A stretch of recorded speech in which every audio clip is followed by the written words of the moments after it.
The first gunshot echoed through the military hospital at 2:17 a.m., shattering the fragile silence of the intensive care wing.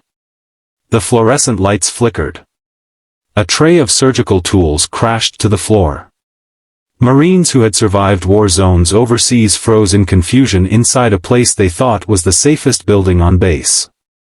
And in the middle of it all stood a rookie nurse no one had taken seriously, her hands steady, her eyes calculating, her past about to collide with the present in a way no one could have imagined. Before we step into what happened next, take a moment. If you believe in kindness, in second chances, and in never judging someone by their appearance, please like this video, share it with someone who needs inspiration, comment your thoughts, and subscribe to the channel. Stories like this remind us that heroes don't always wear the uniforms we expect. Her name was Emily Carter. 26 years old. Fresh badge. Crisp scrubs. Soft-spoken. The kind of nurse who stayed late to adjust a pillow or hold a trembling hand. The Marines recovering in Ward C had given her a nickname during her first week, Sunshine. They meant it half as a compliment, half as a joke. She was too gentle, too quiet, too new for a military hospital that treated the toughest warriors in the country.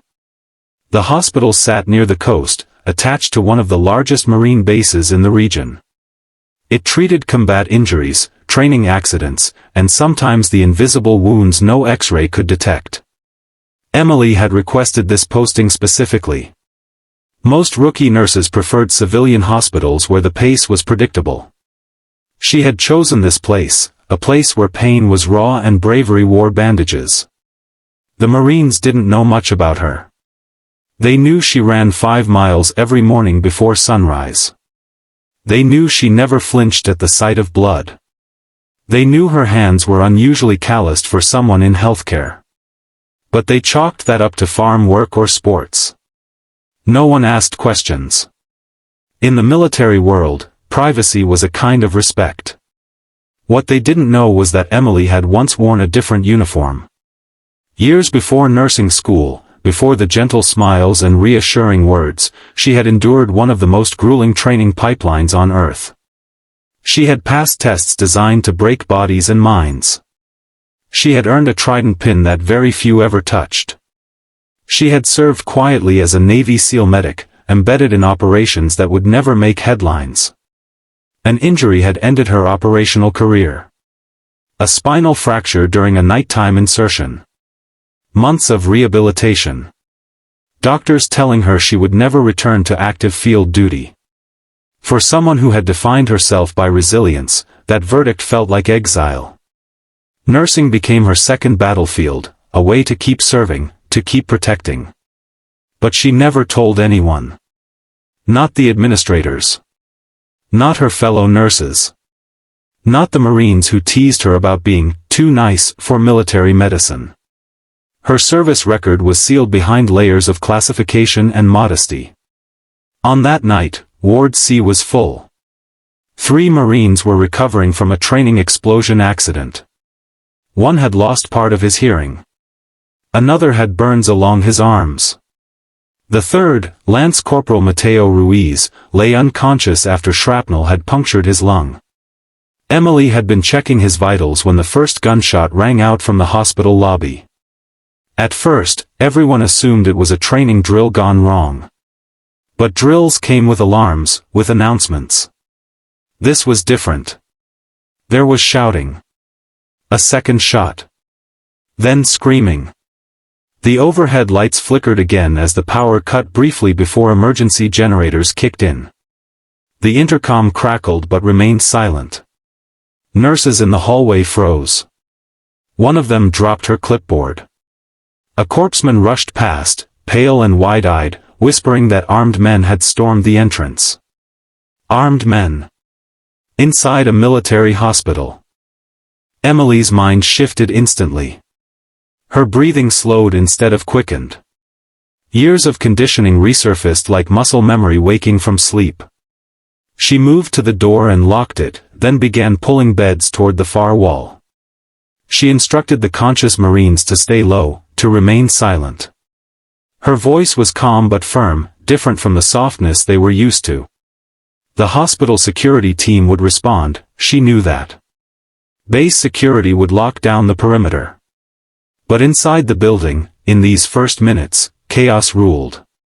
She could hear boots pounding against tile floors. Muffled commands in unfamiliar accents.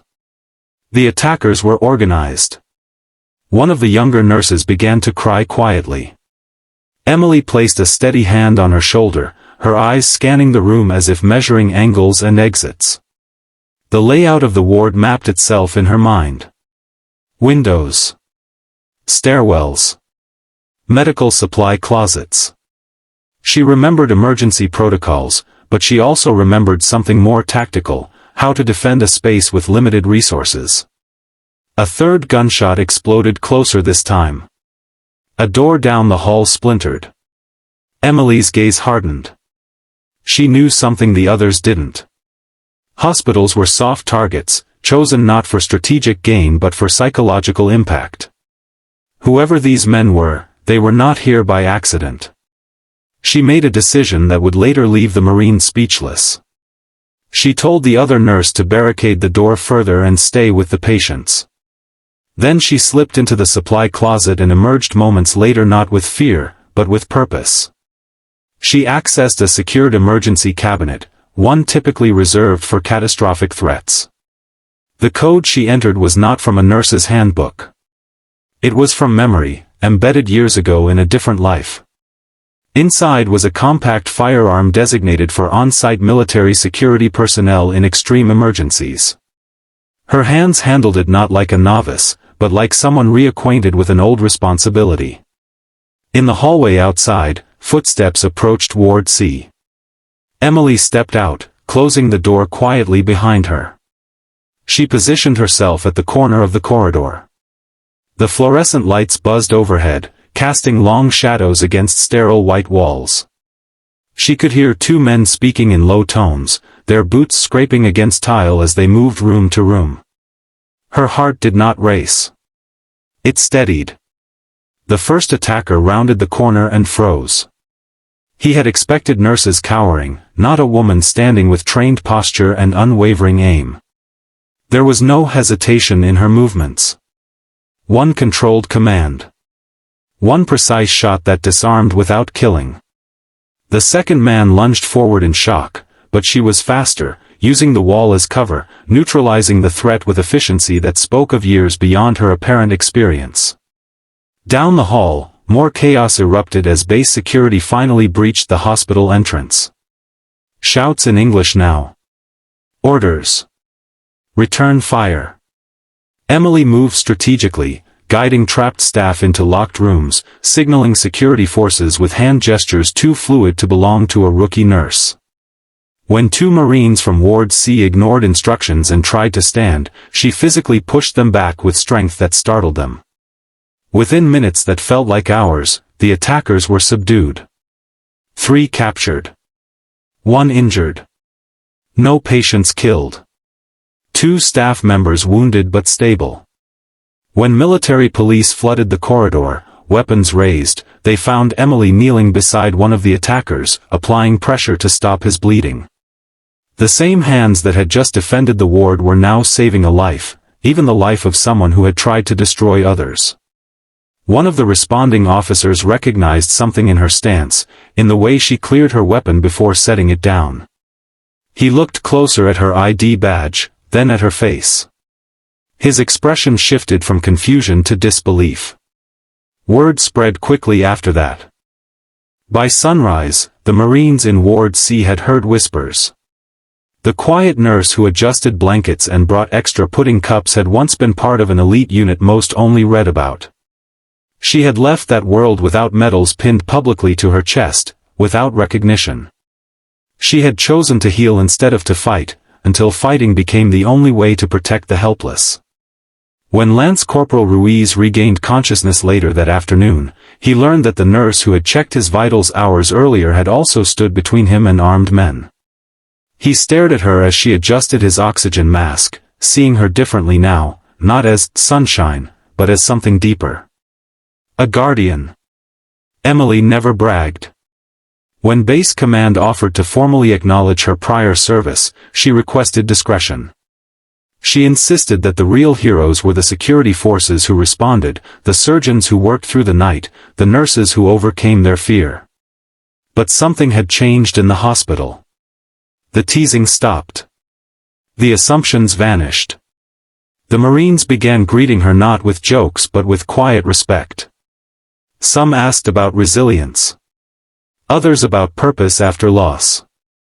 She shared only what could help them, that identity is not one uniform, that strength can look gentle, that losing one dream can lead to another mission. Weeks later, the hospital held a small private ceremony. No media. No spectacle. Just gratitude. The commanding officer spoke about courage not as aggression, but as protection. About humility. About service in all its forms. Emily stood in the back, uncomfortable with attention, but deeply moved. She hadn't planned to reveal her past. She had hoped it would stay buried beneath scrubs and silence. Yet in the moment of crisis, instinct had chosen for her. And perhaps that was the lesson. We are more than the labels others give us. More than rookie. More than too soft. More than the worst day of our lives. Sometimes the strongest people are the ones who choose compassion after experiencing combat, who choose healing after surviving destruction. Before we reach the end of this story, take a second and tell me in the comments where you're watching from. And if this story is touching your heart even a little, please like the video and share it so more people can be reminded that quiet heroes walk among us every day. Months passed. The hospital returned to routine. Wounds healed. Scars faded. But whenever a new nurse arrived and felt underestimated, someone would tell them about the night armed men stormed the building, and about the woman who stood in the hallway without fear. Emily continued her morning runs before sunrise. She still adjusted pillows. She still stayed late. The difference was not in how she carried herself, but in how others saw her. Yet even that didn't matter much to her. What mattered was that every patient under her care felt safe. On the anniversary of the attack, Lance Corporal Ruiz walked back into Ward C on his own 2 feet, fully recovered. He handed Emily a folded flag that had flown over the base that week, a quiet gesture of gratitude. She accepted it with moist eyes, not because she needed recognition, but because it represented something shared, survival. The night the gunshots shattered the hospital's silence could have ended in tragedy. Instead, it revealed something extraordinary, that courage doesn't retire when circumstances change. It transforms. It adapts. It waits quietly until needed again. And maybe that's the message for all of us. You never truly know the battles someone has fought before they stand beside you. The quiet coworker. The gentle nurse. The person who seems ordinary. Within them may live stories of endurance, sacrifice, and unimaginable strength. If this story moved you, if it reminded you to look at people with deeper respect and compassion, please engage with this video now. Like it, share it, and subscribe to the channel so more stories of hidden courage can reach the world. Your support helps keep these stories alive. Because sometimes the rookie nurse is more than she appears. Sometimes the hero is already in the room. And sometimes, when darkness storms the hallway, the light that saves everyone is the one we underestimated all along.